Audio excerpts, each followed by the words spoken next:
புரட்சித் தலைவர் எம்ஜிஆர் அவர்களை பற்றி சின்னப்பா தேவர் அவர்கள் கூறியதை தற்பொழுது காண்போம்.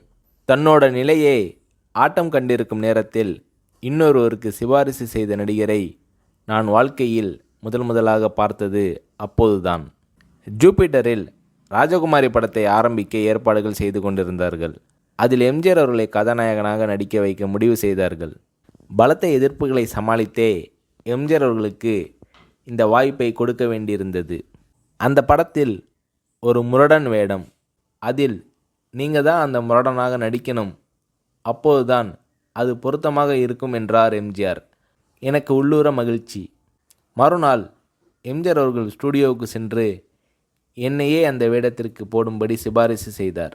உங்களை கதாநாயகனாக போட்டு படம் எடுப்பது இதுவே முதல் தடவை. அப்படி இருக்க அவரை போய் நீங்கள் இப்படி சிபாரிசு செய்யலாமா? பெரிய ஆளாக போட்டால் நன்றாக இருக்கும் என்று தயாரிப்பாளர்கள் தரப்பில் சொல்லப்பட்டது.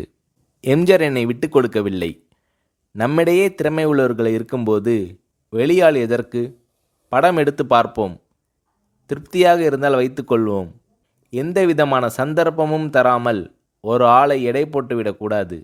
சின்னப்பா தேவரையே அந்த வேடத்துக்கு போடுங்கள் என்று ஆணி அடித்த மாதிரி சொல்லிவிட்டார் எம்ஜிஆர். அந்த வேடம் எனக்கே கிடைத்தது.